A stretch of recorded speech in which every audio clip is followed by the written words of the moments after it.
बेटा क्वेश्चन कर रहे थे, ठीक है, और वही कंटिन्यू करते हैं क्वेश्चंस। एक आधा क्वेश्चन एक्सप्लोर कर लेते हैं, फिर नया टॉपिक स्टार्ट करेंगे, सेकंड पार्ट इसका।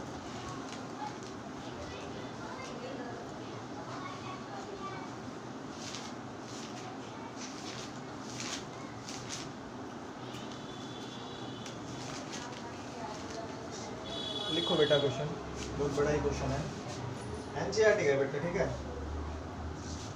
क्वेश्चन अच्छा है, थोड़ा सा लॉजिक लगना है बस। क्या है क्वेश्चन दे रहा है, हीटिंग एलिमेंट जो आपके घर में हीटर लगे होते हैं।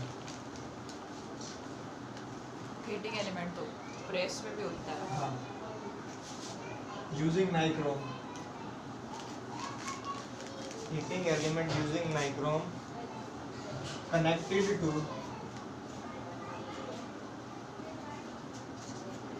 230 volt 230 volt draw an initial current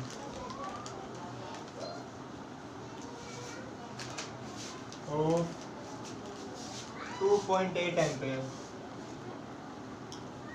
और आगे क्या बोल रहे हैं, 3.2 है बेटा, 3.2 एम्पियर, ठीक है। which settles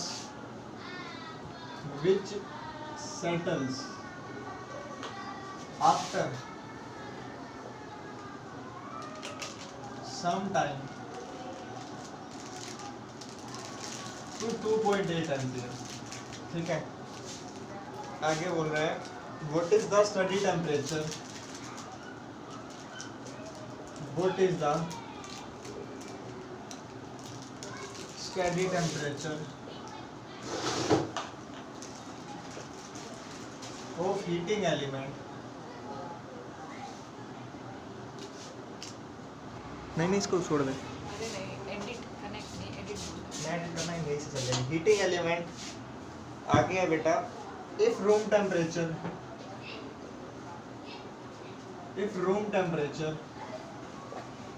is 27 degree Celsius, alpha की वैल्यू दी हुई है बेटा 1.7 into 10⁻⁻⁴ degree Celsius inverse. Question देखो बेटा क्या बोल रहा है, कह रहा है एक नाइक्रोम की वायर है, ठीक है, उसको 230 वोल्ट की सप्लाई से कनेक्ट करा। इनिशियली करंट इतना था, फाइनली इतना था। हमको क्या करना है करंट का, तो हमसे टेम्परेचर पूछ रहे हैं बेटा। हम बेचारे यही वाला फॉर्मूला जानते हैं, और कोई फॉर्मूला नहीं जानते यहाँ पे, ठीक है। फार्मूला तो यही लगना है, बट कैसे, ध्यान से देखो बेटा। फाइनल रेजिस्टेंस ये रूम टेम्परेचर वाली या जो इनिशियल गिवन होती है वो मान लेते हैं। टेम्परेचर डिफरेंस दिया हुआ है, एक बार तो रूम टेम्परेचर, दूसरा पता नहीं, ठीक है। तो देखो फाइनली बेटा रेजिस्टेंस की वैल्यू निकालनी है, इनिशियली भी निकालनी है।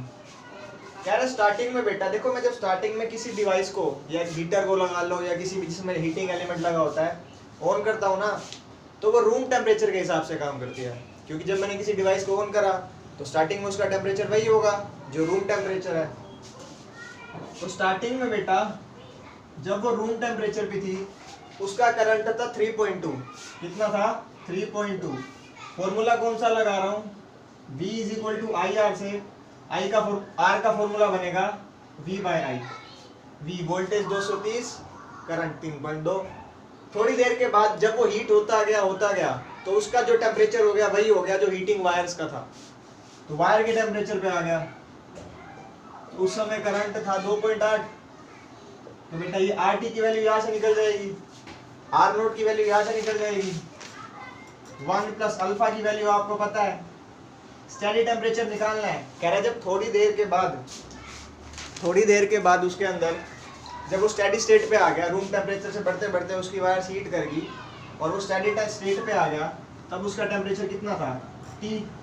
इनिशियली कह रहा था रूम टेम्परेचर यानी 27, तो इस T की वैल्यू निकालनी है। अभी कैलकुलेशन कर लो, किसी को आती है तो। कैलकुलेशन क्या होगी, 2.8 230। देख ये बोल रहे हैं हीटिंग एलिमेंट है नाइक्रोम का, 230 वोल्ट से लगाया।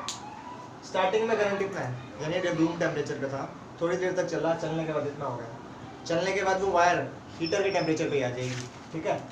तो देख कह रहा स्टेडी टेम्परेचर बताना है, जब वो वायर हीटर के टेम्परेचर पे आ गई वो वाला टेम्परेचर बताना है, अल्फा की वैल्यू इतनी है। तो फॉर्मूला तो ये होता है, कल देखा था। हाँ ठीक है, आ गया। इनिशियली बेटा ये रूम टेम्परेचर, स्टेडी स्टेट पे आ गया तो फाइनल करंट, ठीक है। स्टेडी स्टेट का टेम्परेचर T मान लो, इनिशियल टेम्परेचर रूम टेम्परेचर है 27, सोल्व कर देना, ये रेजिस्टेंस निकाल लेना कैलकुलेशन करके, ठीक है। करने की कैलकुलेशन 230 पुट करेंगे तो 230 से 230 तो कट जाएगा। 230 से 230 यहाँ से पुट कर ले, सीधा कर ले, 230 बाय 2.8 2.8, हाँ बेटा ऐसा भी कर सकते हो, 230 बाय 3.2 230 से 230 3.2 आएगा नीचे, ठीक है। 230 से 230 गया, आप कैलकुलेशन कर लेना, तो कैलकुलेशन तो तुमको ही करनी है, तुमको लगा रुको 7 8 यहाँ पे 7 आएगा, यहाँ पे 8 आ जाएगा। कोई दिक्कत नहीं, मैथ्स पता है कितनी गंदी लगेगी, फैंसी मैथ्स है, गंदी मैथ्स का इसमें मैं तो आसान भी नहीं करता मैथ्स। बेटा ये देखो चैप्टर नंबर 1 पार्ट मतलब यूनिट नंबर 2 का चैप्टर नंबर 1 फिनिश हो चुका है, ठीक है।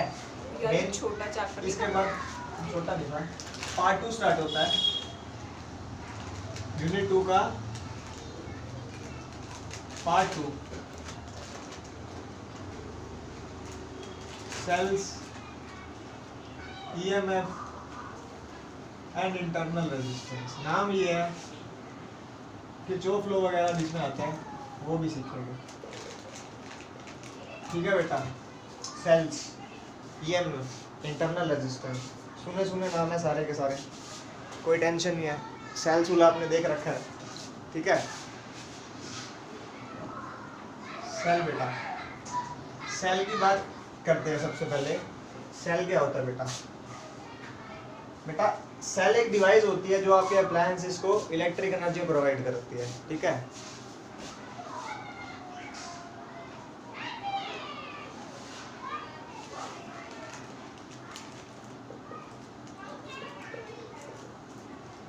इलेक्ट्रिकल एनर्जी देती है बेटा जो। अब सेल कैसा होता है, ठीक है। होता क्या है बेटा, सेल यूं मान लो सर्किट का सारा काम सेल है, ठीक है। अगर सर्किट का कोई बाप है ना तो वो सेल है, सारा काम सेल ने संभाला है सर्किट के अंदर। ये आपने पढ़ा होगा 9th 10th 11th जहाँ भी पढ़ा है, ऐसे ऐसे करके इलेक्ट्रोलाइट डाल देते थे अंदर, ठीक है।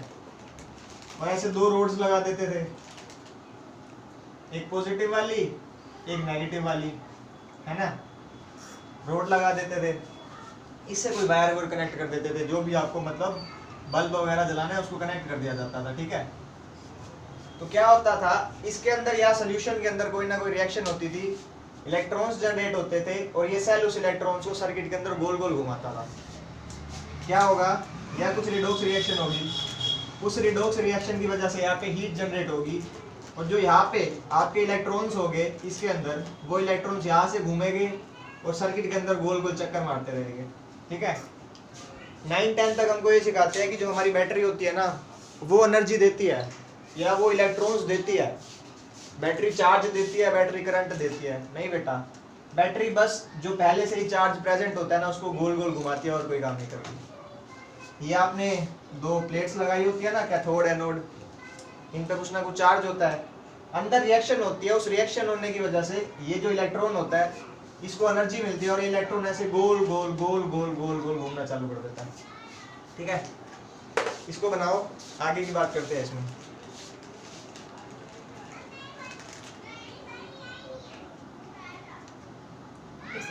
जैसे आप इलेक्ट्रोलाइट बोल रहे हो, वो जो सेल के अंदर ब्राउन कलर का मैटर होता है वो इलेक्ट्रोलाइट ही होता है, एक रॉड होती है। लिक्विड सा होता है, लिक्विड तो नहीं हां होता, लिक्विड ही होता है। बैटरी गोली बनती है, वो अंदर डली होती है ना, ट्यूब से डली होती है अंदर, नहीं होती है। पहले तो एक ब्लैक कलर का वो आता है जो ग्रेफाइट जैसा होता है। हाँ वो यही रोल्स होती है। अच्छा,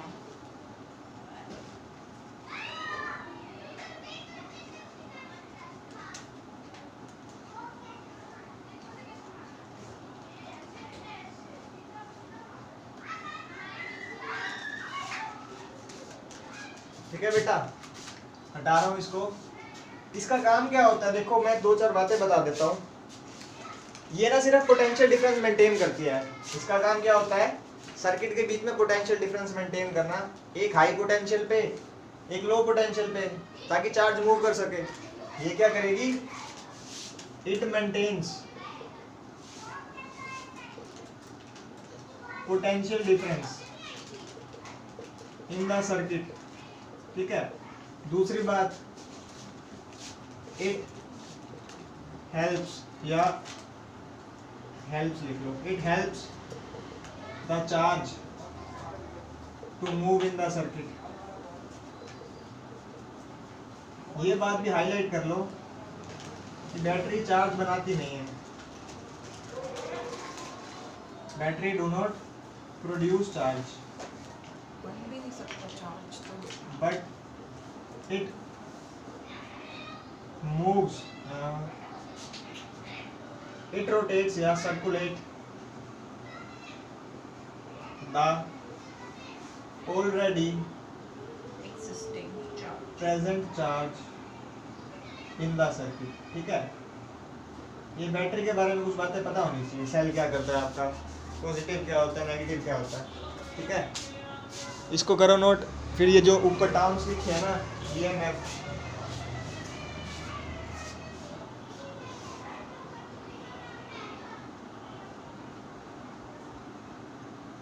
अच्छा बेटा वैसे इसमें ना थोड़ी बहुत केमिस्ट्री लगती है, हमारे फिजिक्स में तो नहीं आती।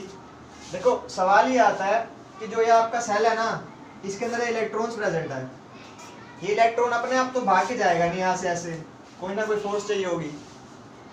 यहाँ ना अंदर रिडॉक्स रिएक्शन होती है, कौन सी रिएक्शन होती है, रिडॉक्स। उस रिडॉक्स रिएक्शन की वजह से ये जो इलेक्ट्रॉन होता है इसको एनर्जी मिलती है। क्या मिलती है, एनर्जी। एनर्जी लेके ये भागता हुआ जाता है, इस बल्ब को एनर्जी देता है, खर्च करके आता है, वापिस आता है, रिएक्शन होती है, फिर एनर्जी लेता है, इस बल्ब को दे के आता है, बल्ब ग्लो करता है, फिर घूम के आता है, फिर यहाँ पे रिएक्शन होती है, फिर एनर्जी मिलती है, ऐसे ऐसे करके इलेक्ट्रॉन घूमता रहता है। यानी जब तक यहाँ पे इलेक्ट्रोलाइट होगा, जब तक यहाँ पे रिएक्शन होती रहेगी, इस इलेक्ट्रॉन को एनर्जी मिलती रहेगी।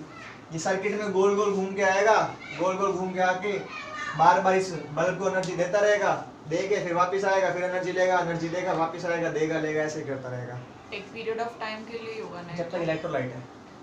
ठीक है, तो बेटा इसका मतलब ये जो हमारे इलेक्ट्रॉन्स होते हैं ना, आप ऐसे बोल सकते हो एनर्जी कैरियर्स होते हैं, जो ये हमारे बल्ब वगैरह को एनर्जी प्रोवाइड कराते हैं। हमने करंट में पढ़ा था, इलेक्ट्रॉन चार्ज होता है जिसके मूव करने की वजह से कोई भी चीज ग्लो करती है। ठीक है ना, धीरे धीरे इलेक्ट्रोलाइट खत्म होने लग जाता है ना। हाँ, जब इलेक्ट्रोलाइट खत्म, बैटरी डेड, बैटरी डेड। ठीक है बेटा, अब क्या बेटा, किसके बात कह रही है, पोटेंशियल डिफरेंस वोल्टेज। ठीक है, हटा दो ना सारा, ये तो बेसिक था बैटरी का, ये है भी नहीं हमारे सिलेबस में, वैसे थोड़ा केमिस्ट्री का तो बता दिया, क्योंकि बच्चों को बैटरी के बारे में ढंग से नहीं पता होती कहानी। अब देखो ईएमएफ, ईएमएफ मैं समझाता हूँ, पहले डेफिनेशन बाद में लिखेंगे, पहले अपने तरीके से समझते हो। दोबारा सर्किट दोबारा बनाता हूँ, ये बनाई मैंने पॉजिटिव रोड, ये बनाई नेगेटिव रोड, इलेक्ट्रोलाइट बड़ा अंदर, टेंशन नहीं है, वो घूमता रहेगा, बना नहीं रहा मैं। अब बेटा एक बात सोच के देखो, ये अगर यहाँ से इलेक्ट्रॉन मूव करता है, यहाँ से जाएगा सर्किट में, बल्ब को एनर्जी देगा, लेके वापस आएगा, समझते हो बात। ये इलेक्ट्रॉन नेगेटिव से पॉजिटिव को अपने आप जाना चाहेगा, क्योंकि नेगेटिव चार्ज पॉजिटिव चार्ज को अट्रैक्ट करता है, तो इलेक्ट्रॉन यहाँ से यहाँ तो अपने आप जाना चाहेगा, लेकिन जैसे यहाँ बीच में आएगा ना, जब यहाँ पे बीच में इलेक्ट्रॉन क्रॉस कर रहा होगा, इलेक्ट्रोलाइट्स के बीच की जगह को या मेटल रोड्स की बीच की जगह को, तो पॉजिटिव से नेगेटिव, पॉजिटिव चार्ज कहेगा इलेक्ट्रॉन को मेरे पास आ, नेगेटिव चार्ज इलेक्ट्रॉन को दूर की तरफ धक्का देगा, तो इस इलेक्ट्रॉन को एनर्जी कहाँ से मिलेगी, नेगेटिव तक जाने की एनर्जी। हाँ बेटा, यहाँ से आते तो अपने आप आ जाएगा, कोई टेंशन नहीं है, क्योंकि नेगेटिव चार्ज को पॉजिटिव चार्ज अट्रैक्ट करता है। लेकिन जैसे ही अंदर आता है ना बेटा, ये इलेक्ट्रॉन इसको पॉजिटिव अपनी तरफ खींचता है और नेगेटिव इसको रिपेल करता है, तो ये इस तरफ जाना ही नहीं चाहता। तो यहाँ पे जो रिएक्शन होती है ना, उसी रिएक्शन की वजह से इस इलेक्ट्रॉन को एनर्जी मिलती है, जो ये अंदर वाले एरिया को क्रॉस कर पाता है। बाहर के लिए भी काम आती है, बट मेन काम यहाँ पे आता है। ये जो अंदर रेजिस्टेंस प्रोवाइड होती है ना इसको, जो इलेक्ट्रोलाइट्स के बीच में या जो आपकी एनोड और कैथोड के बीच में रेजिस्टेंस मिल रही है, इसको इंटरनल रेजिस्टेंस बोलते हैं। समझेंगे ढंग से, बहुत तसल्ली से, इसके कंसेप्ट सारे समझेंगे, बट थ्योरेटिकली समझो ये इंटरनल रेजिस्टेंस है। और ढंग से समझाता हूँ, दो टर्म लिख रहा हूँ बेटा।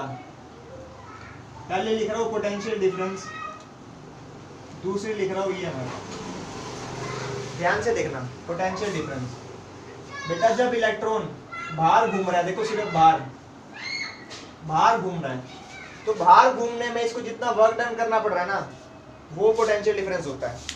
मतलब जो बल्ब को एनर्जी देने में बाहर, या इस बल्ब को एनर्जी देने में जितना इलेक्ट्रॉन को काम करना पड़ रहा है, वो आपका पोटेंशियल डिफरेंस है, यानी एक्सटर्नल वर्क डन, है ना, यानी यहां से लेकर यहां तक आने में बस।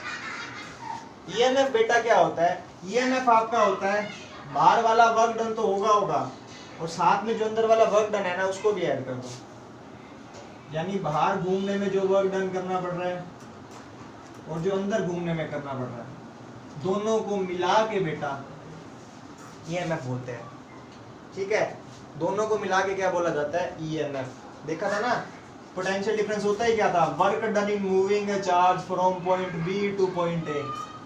यूनिट नंबर 1 में चीख के बोलता था, बैटरी क्या ही करती है बेटा, चार्ज के ऊपर वर्क डन ही तो करती है, उसको एक पॉइंट से दूसरे पॉइंट पे घुमाती है। तो अगर सिर्फ बाहर वाला वर्क डन लोगे तो पोटेंशियल डिफरेंस, अंदर वाला और बाहर वाला दोनों लोगे तो ईएमएफ। यानी कि ईएमएफ में वर्क डन कुछ ऐड हो रहा है, यानी ईएमएफ की वैल्यू पोटेंशियल डिफरेंस से कुछ ना कुछ ज्यादा होगी।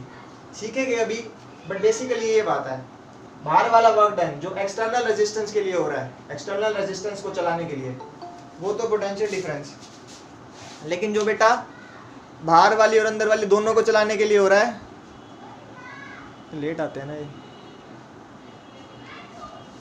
जो बाहर वाली रेजिस्टेंस को वर्क करवाने के लिए और अंदर वाली रेजिस्टेंस दोनों को वर्क करवाने के लिए काम हो रहा है ना, उसको ईएमएफ बोलते हैं।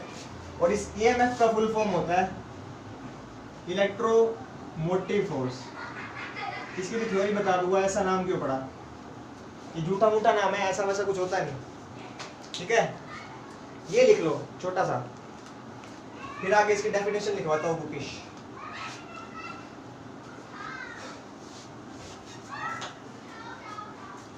ईएमएफ बेटा सिंबल इसका ई करके डालते हैं।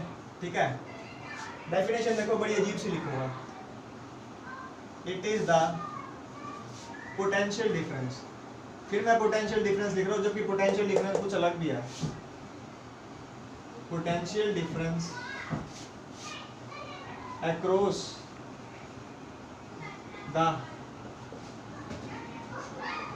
Terminals of battery when no current is flowing through it। ध्यान से देख लो इस डेफिनेशन को। अभी पोटेंशियल डिफरेंस की भी लिखूंगा, ये नो करंट वाला वर्ड ध्यान रखना, नो करंट। पोटेंशियल डिफरेंस को टर्मिनल पोटेंशियल डिफरेंस भी बोलते हैं या टर्मिनल वोल्टेज भी बोलते हैं। अब इसकी डेफिनेशन लिखूंगा, स्क्रीन चली गई, इसको बेटा टर्मिनल वोल्टेज भी बोलते हैं। ठीक है, जब कोई भी सर्किट में करंट फ्लो नहीं कर रहा होता ना, तो जो आपका बैटरी के टर्मिनल्स के अक्रॉस पोटेंशियल डिफरेंस होता है, यानी कि जैसे मान लो ये साइड में बना रहा हूँ, यहाँ पे ये पॉजिटिव वाली रोड है, ये नेगेटिव वाली, यानी आपका ईएमएफ होता है, ऐसे भी लिखते हैं ईएमएफ को, इस वाले ई से भी। ठीक है, तो जैसे मर्जी लिख लो। ये पॉजिटिव वाले का जो पोटेंशियल है माइनस में जो नेगेटिव वाले का पोटेंशियल है वो नेगेटिव में ही होगा, है ना, माइनस में जो नेगेटिव वाले का है, यानी ईएमएफ की वैल्यू बनेगी पॉजिटिव वाले का पोटेंशियल प्लस नेगेटिव वाले का पोटेंशियल। ठीक है, समझ रहे हो बात? जब कोई करंट नहीं फ्लो कर रहा तो इन दोनों पॉइंट के बीच में जो पोटेंशियल का डिफरेंस है, फाइनल माइनस इनिशियल, वो आपका ईएमएफ।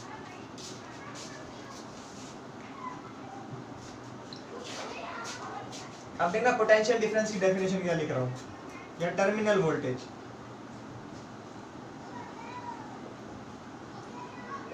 ये बोलता है it is the potential difference across terminals of battery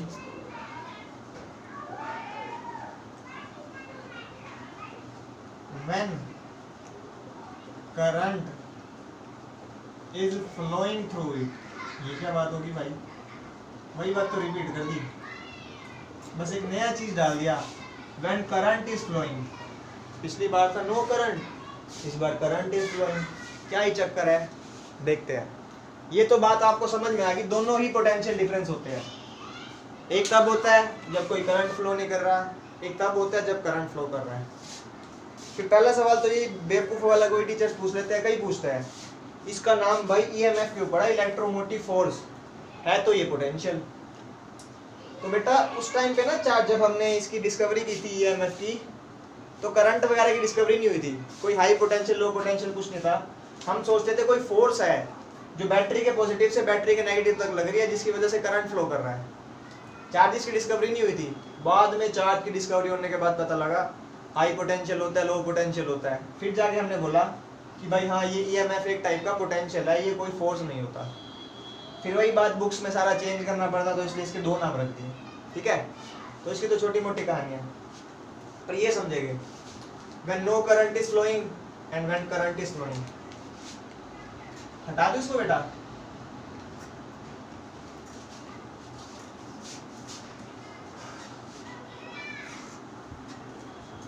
अब ध्यान से देखो, मान लो आप मार्केट गए, ठीक है, मार्केट से एक बैटरी लेके आए, ठीक है बेटा, उस बैटरी का वोल्टेज था 12 वोल्ट, ठीक है, 12 वोल्ट की बैटरी थी, आपने मेजर करा उसका वोल्टेज, वोल्टमीटर का यूज करके 12 वोल्ट आया।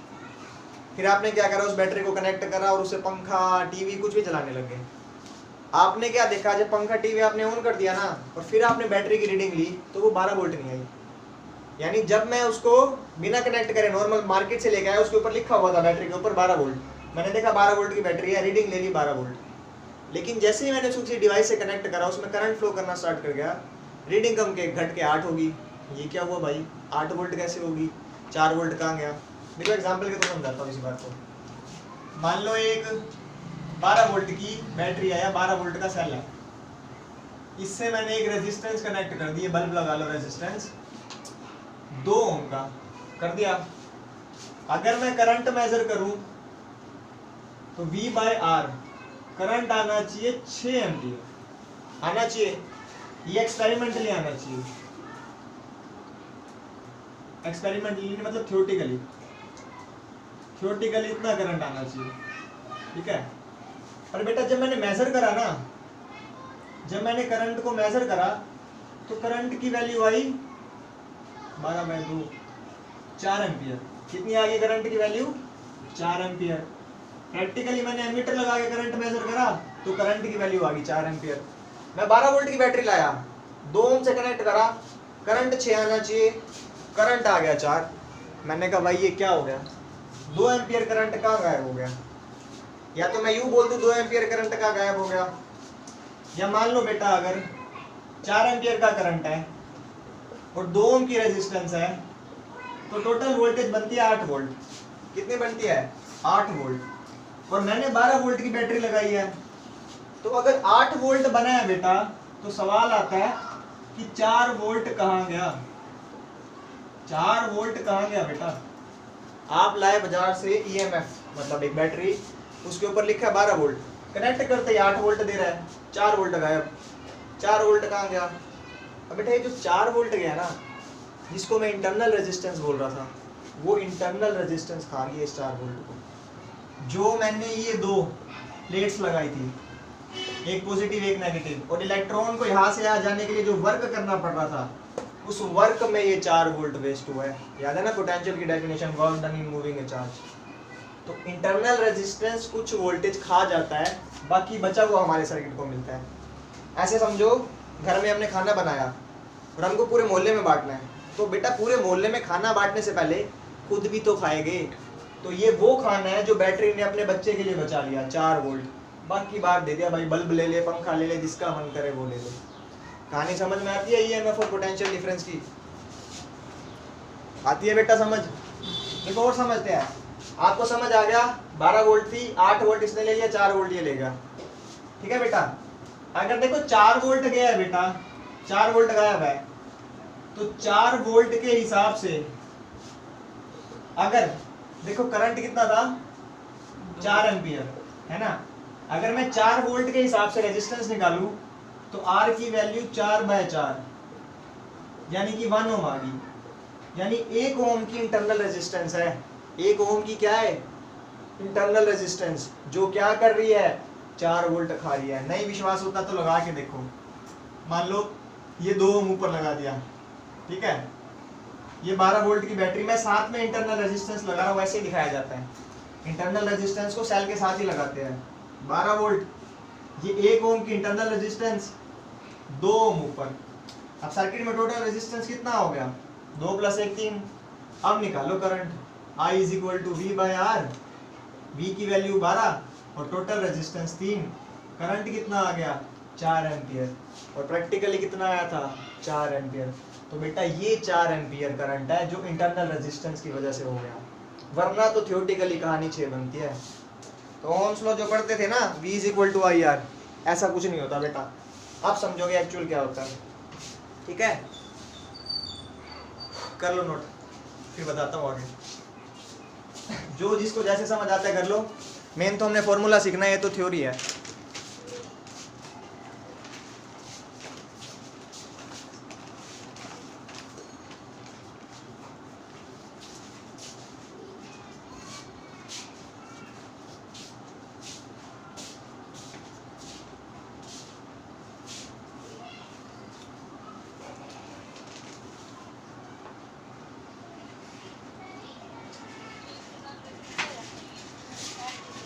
क्या बेटा, क्या कह रही है?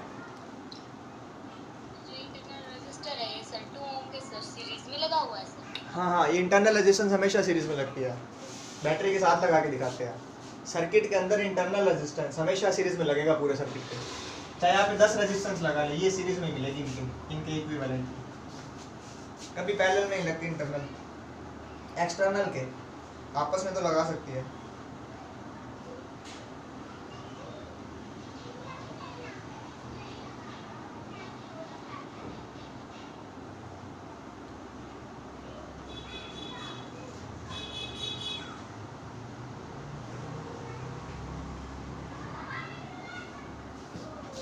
देखो यहाँ पे एक फॉर्मूला बनाऊंगा, उससे किरचॉफ लॉ की फाउंडेशन निकलेगी। मतलब जो हमको मेन करना है, जिस पे पक्का क्वेश्चन आता है उसी पे, जैसा कि यूनिट में किरचॉफ लॉ, बाकी कुछ नहीं पूछता। अब आप ध्यान से देखना एक बात, ये हटा दो ना बेटा सारी कहानी। देखो फॉर्मूला क्या बनने वाला पहले ही बता रहा हूँ। टोटल ईएमएफ था E, कितना था E यानी कि 12। इसमें से कुछ खागी इंटरनल रेजिस्टेंस, कितना खागी? 4। इंटरनल रेजिस्टेंस जो खाएगी उसके लिए IR लिखूंगा, मतलब V = IR होता है ना। तो इंटरनल रेजिस्टेंस के लिए छोटा R यूज करते हैं, एक्सटर्नल के लिए बड़ा R। जो 12 में से 4 गया, बच के आया 8, वो कितना था? टर्मिनल पोटेंशियल डिफरेंस, जो जब हमने किसी डिवाइस से कनेक्ट करा तो जो पोटेंशियल मिल रहा था। ये फॉर्मूला बनता है बेटा, V = E - IR। अभी करेंगे भी, लिखो फॉर्मूला यही बनेगा। 12 में से 4 इंटरनल रेजिस्टेंस लेगी, 8 एक्सटर्नल को दे दिया। यानी ये एक्सटर्नल को दिया तो मतलब इसकी जगह बाद में I × बड़ा R आएगा। एक्सटर्नल को दिया वो बाद में करेंगे खैर, ठीक है। अब ये लिखो फॉर्मूला ये बनेगा।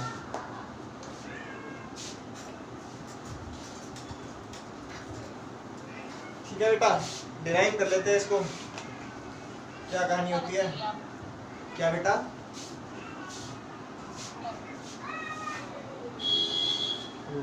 बेटा समझ नहीं आ रही, तेरी आवाज नहीं आ रही।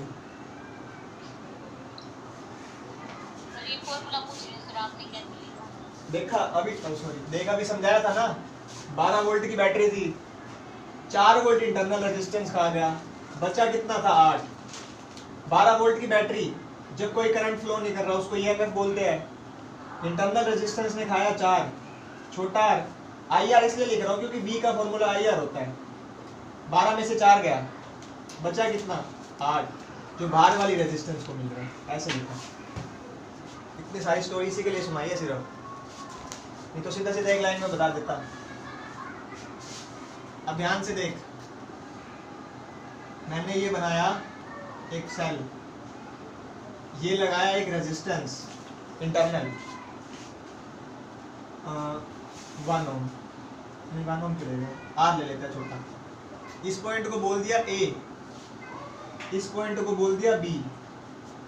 तुमको पता है बैटरी के पॉजिटिव में से करंट निकलता है ऐसे और नेगेटिव की तरफ जाता है। अब मैं जा रहा हूँ इसकी इक्वेशन लिखने, क्या जा रहा हूँ मैं इसकी इक्वेशन लिखने। देखो वैसे तो किरचॉफ लॉ से लिखते हैं बट स्टिल लिखेंगे, किरचॉफ लॉ के बाद भी समझ जाओगे। हमको क्या करना होता है बेटा, एक पाथ चूज करना होता है ऐसे, मतलब मैं बी से ए की तरफ चलूंगा, मेरे को इन दो पॉइंट्स के बीच का पोटेंशियल डिफरेंस लिख रहा है, यानी V A minus V B, समझते हो potential difference V A minus V B. मैं बी से शुरू हो रहा हूँ, साथ साथ चल रहा हूँ बेटा, बी से शुरू हुआ, ओके। रास्ते में सबसे पहले क्या आया, आर। सारी चीजें मेरे को वोल्टेज की टर्म्स में लिखनी है, तो इसके लिए अगर मैं वोल्टेज की टर्म्स में लिखूंगा तो V is equal to I R होता है। आई करंट फ्लो कर रहा है अंदर, आर रेजिस्टेंस है, तो मैंने लिखा आई आर, पर मैंने माइनस का आई आर लिखा। मैंने क्या लिखा, माइनस का आई आर। माइनस क्यों लिखा समझो, करंट कहाँ से कहाँ फ्लो करता है, हाई टू लो।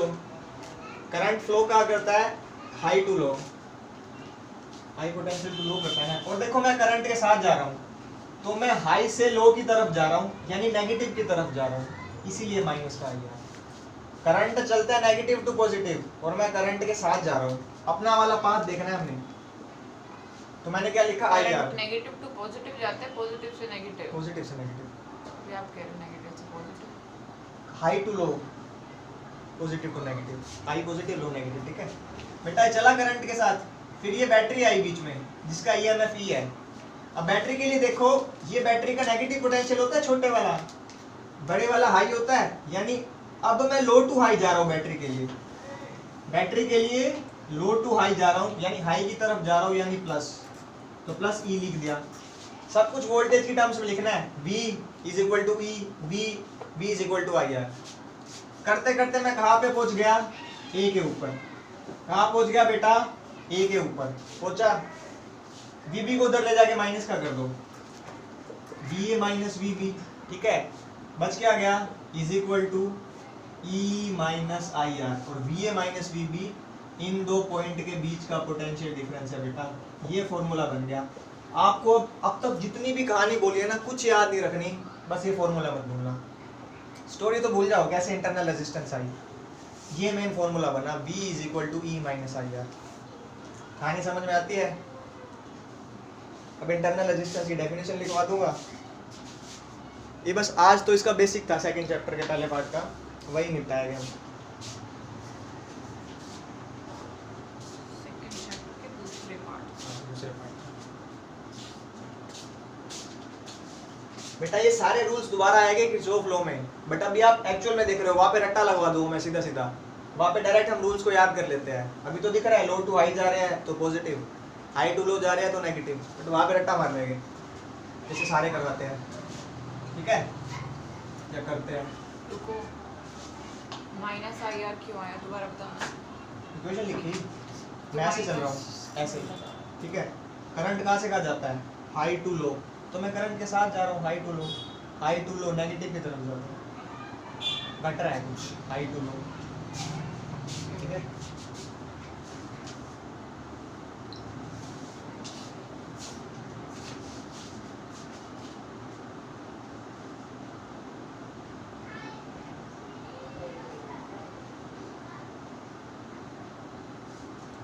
बेटा इंटरनल रेजिस्टेंस की डेफिनेशन लिख लो जिसने लिखनी है, समझ तो तुमको आ गया। इंटरनल रेजिस्टेंस,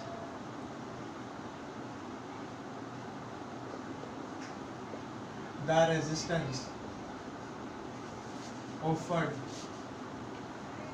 बाय इलेक्ट्रोलाइट, उसको इलेक्ट्रोलाइट बोलते हैं, जो अंदर वो लिक्विड सा पड़ा होता है, ठीक है, ये वाला, is called internal resistance.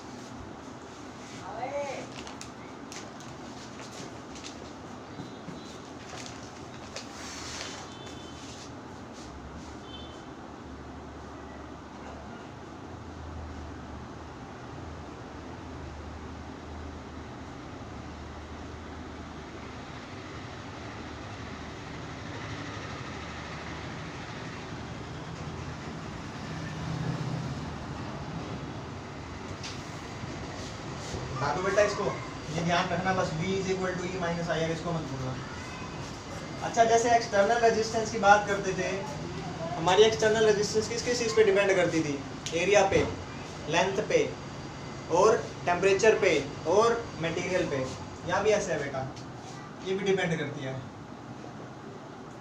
Internal resistance depends upon, पहली चीज बेटा एरिया।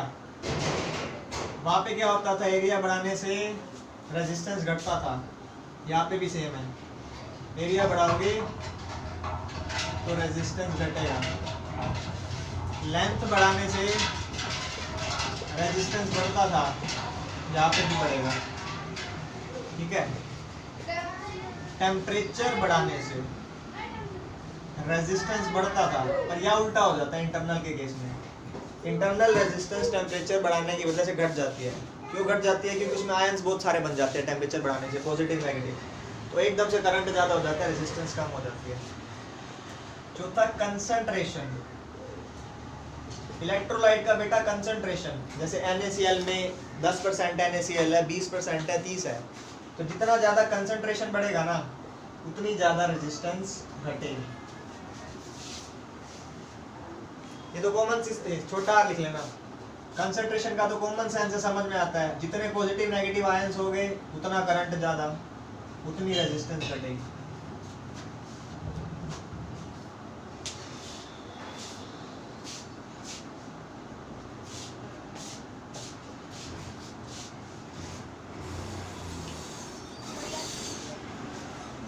क्या बेटा? स्क्रीन गई? अरे यार स्क्रीन, ये देखो, अब एक तो छोटी सी रिलेशन और निकाल लेते हैं, रिलेशन बिटवीन आई, बड़ा ई, बड़ा छोटा सब डाल दो ऐसे, ठीक है। मतलब एक इक्वेशन और बनाएंगे, कोई नई इक्वेशन नहीं है, सब पढ़ रखी है आपने, देखना भी को रिलेट भी कर पाओगे।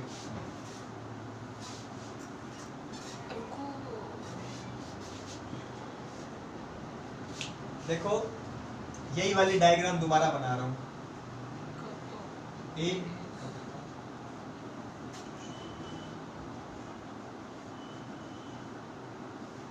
ये ए था, ये बी था, ये छोटू आर था, ये ई था, ठीक है। मैंने अभी इक्वेशन बनाई थी, कैसे बनाई थी? ए से चला, ठीक है, करंट जाता है हाई टू लो तो माइनस आई आर, ये इसके लिए मैं जा रहा हूँ लो टू हाई, तो ये प्लस ई, और करते बी से चला, करते करते मैं ए पे पहुँच गया था। फिर मैंने लिखा था V A minus V B is equal to E minus I R, यानी मैंने ये लिखा था V is equal to E minus I R. पहला फॉर्मूला तो ये बना। कहानी जब मैंने शुरू की थी ना, तो मैंने कहा था V होता है टर्मिनल पोटेंशियल डिफरेंस, और टर्मिनल पोटेंशियल डिफरेंस क्या होता है? जो एक्सटर्नल वर्क करना पड़ता है, यानी इलेक्ट्रॉन को खाली बाहर घुमाने के लिए, बाहर एक रेजिस्टेंस लगी है बड़ी आर, इसके अक्रॉस घुमाने के लिए जितना वर्क करना पड़ता है वो होता है टर्मिनल पोटेंशियल डिफरेंस। अगर इसके अक्रॉस घुमाऊंगा तो वोल्टेज आएगा I इंटू में बड़ा आर, इसकी जगह डाल दो। अब E को एक साइड रखो, I इंटू बड़ा आर, प्लस में आके इसको दोनों को मैं क्या कर रहा हूँ, एक बड़ा ही ले रहा हूँ, छोटा ही ले रहा हूँ, छोटा ही ले लो बेटा दोनों को, आई आर प्लस में आई आर। खुद देख लो बेटा, यहाँ पे EMF पोटेंशियल डिफरेंस से बड़ा है, आई आर में कुछ ऐड हो रहा है, ठीक है। हर तरीके से समझ सकते हो, EMF पोटेंशियल V से कुछ बड़ा ही निकलेगा, इतना बड़ा निकलेगा, ठीक है। I कॉमन ले लो, R प्लस R, सामने आएगा E, इसको नीचे ले आओ, I is equal to E by R plus r, यानी पहला फॉर्मूला ये बना, दूसरा ये, और ये आपने पढ़ रखा है, याद करो ये फॉर्मूला पढ़ रखा है, I is equal to E by R plus r. देखो ओम्स लॉ बोलता था बड़े प्यार से I is equal to V by R. वहां पे इंटरनल रेजिस्टेंस थोड़ी होती थी, यहाँ पे तो इंटरनल रेजिस्टेंस है, तो टोटल वोल्टेज E, बाहर वाला वर्क और अंदर वाला वर्क, और total resistance external plus internal. बेटा ये ओम्स लॉ ही है, बस इस बार इंटरनल रेजिस्टेंस हाथ में आ गई, तो कोई नया फॉर्मूला नहीं बनाया मैंने, वहाँ होता था I is equal to V by R, या होता है I is equal to V by R plus r. V की जगह ई डाल दिया, क्योंकि हमको पता है जब ताजी ताजी बैटरी लाऊंगा, कनेक्ट नहीं करूंगा तो इंटरनल रेजिस्टेंस नहीं खाएगी, ठीक है ना। तो ये मत भूलना, ये मत भूलना, बाकी सारा भूल जाना बेशक, कोई टेंशन नहीं है।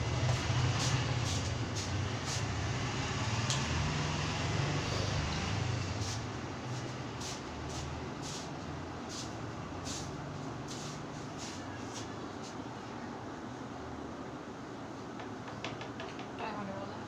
हाँ, एक चीज और बताता हूँ, ये समझ में आया बेटा, v is equal to E minus I, हटा दो इसको।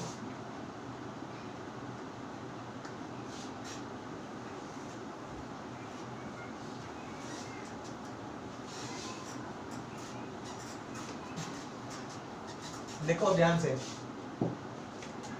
आपने ये पढ़ा v is equal to E minus I R, ठीक है। आपको पता है v होता है टर्मिनल पोटेंशियल डिफरेंस या टर्मिनल वोल्टेज, ठीक है। ये होता है ईएमएफ, ये होता है इंटरनल रेजिस्टेंस। इसमें 3 छोटे छोटे क्वेश्चन बनाता हूँ, पूछ लेता है, मन कर जाए उसका। तो क्वेश्चन पहला है, can terminal voltage be smaller than EMF? क्या टर्मिनल वोल्टेज ईएमएफ से छोटा हो सकता है? हाँ बेटा हो सकता है। देखो ये रहा, टर्मिनल वोल्टेज ईएमएफ से कुछ घट के आया है, यानी कुछ छोटा है, हो सकता है। कब? जब हमने सर्किट कनेक्ट कर रखा हो, इन क्लोज सर्किट, मतलब जब करंट फ्लो कर रहा हो, जब करंट फ्लो कर रहा हो, ठीक है। करंट फ्लो करेगा तो तुम्हारा टर्मिनल पोटेंशियल डिफरेंस इक्वल होगा, सॉरी छोटा होगा उससे, ईएमएफ से। इसको बोलते हैं डिस्चार्जिंग। क्या बोलते हैं? डिस्चार्जिंग। डिस्चार्जिंग के टाइम पे समझो, मैंने एक बैटरी लगाई, इसको फुल चार्ज कर दिया 20 वोल्ट, अब इसको एक रेजिस्टेंस से कनेक्ट करा तो अपना चार्ज ये सारा रेजिस्टेंस को देती जा रही है, यानी ये बैटरी खुद डिस्चार्ज हो रही है। तो जब डिस्चार्ज होता है ना, तो पोटेंशियल डिफरेंस टर्मिनल वोल्टेज से कम। दूसरा question, can terminal voltage be equal to EMF? क्या दोनों बराबर हो सकते हैं बेटा? दोनों बराबर? सोच के देखो। मान लो अगर सर्किट में करंट फ्लो ही नहीं कर रहा, अगर सर्किट में करंट फ्लो ही नहीं कर रहा, अगर इस I की वैल्यू 0 हो जाती है तो ये टर्म ही हट गया। I की वैल्यू 0 हो जाती है तो ये टर्म ही हट गया। तो इस वक्त V किसके बराबर आ गया? E के बराबर। यानी जब आप बाजार से नई नई बैटरी लेके आते हो तो उसके टर्मिनल्स के बीच में जो पोटेंशियल डिफरेंस होता है वो ईएमएफ के बराबर ही तो होता है। तो इसका आंसर है यस, ये भी हो सकता है in open circuit. Open circuit का मतलब when charge no current is flowing. अब तीसरा वाला सबसे स्पेशल, ये बता दो भाई, कैन टर्मिनल पोटेंशियल डिफरेंस या voltage be greater than EMF? क्या ऐसा हो सकता है कि ईएमएफ से बड़ा हो जाए, पोटेंशियल डिफरेंस ईएमएफ से बड़ा हो जाए? आईआर की वैल्यू नेगेटिव तो हो नहीं सकती, कुछ भी हो सकता है। इंटरनल रेजिस्टेंस दे दो बेटा, एक बच्चा जवाब दे दो इसका प्लीज। क्या नेगेटिव? अब आप इतना कह रहे हो तो आंसर यस ही होगा। हाँ भाई, पर देखो बेटा समझाता हूँ। इंटरनल रेजिस्टेंस नेगेटिव होता है। मान लो बेटा एक बैटरी आपने लगा रखी है 20 वोल्ट की, ठीक है, उसके साथ एक बैटरी लगा दी 10 वोल्ट की। अब बड़ी बैटरी में से करंट निकलेगा, ऑब्वियस सी बात है, और छोटी बैटरी के अंदर जाएगा। ध्यान से देखो, 20 वोल्ट में पॉजिटिव से करंट निकल रहा है और नेगेटिव में एंटर कर रहा है, लेकिन इसके लिए देखोगे तो नेगेटिव से करंट निकलेगा और पॉजिटिव से एंटर करेगा। यानी ये वाली जो बैटरी है ना, छोटी वाली, ये वाली बैटरी चार्ज हो रही है। जैसे हमारे घर में बैटरी होती है ना नॉर्मल, तो उसे पंप करा, बैटरी तो अलग बना दी, ग्रीन नेगेटिव टर्मिनल उधर आएगा और पॉजिटिव टर्मिनल उधर आएगा। ठीक है।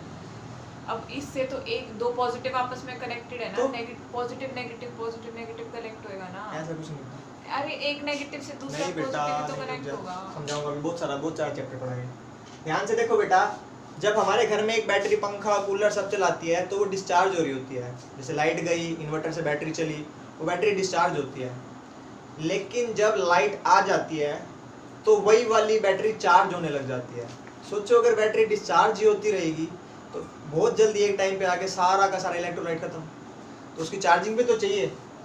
तो जब हम किसी चीज़ को चार्ज करते हैं ना, तो चार्जिंग के टाइम पे जो वोल्टेज होता है वो ईएमएफ से बड़ा होता है। क्यों? क्योंकि इस वक्त जो मैं पीछे से वोल्टेज सप्लाई कर रहा हूँ वो इसके अंदर से इंटरनल रेजिस्टेंस को फेवर कर रही है बेटा, यानी कि IR प्लस में आ जाता है इसके अंदर। देखो IR ऐड हो जाता है, डिस्चार्जिंग के टाइम पे माइनस, ओपन सर्किट में तो करंट जीरो गायब, लेकिन चार्जिंग के टाइम पे ऐड हो जाता है। जैसे आप अपने फ़ोन की बैटरी चार्ज करते हो तो उसको किसी चार्जर से लगाते हो तो फ़ोन की बैटरी चार्ज हो रही है, लेकिन चार्जर डिस्चार्ज हो रहा है, ठीक है।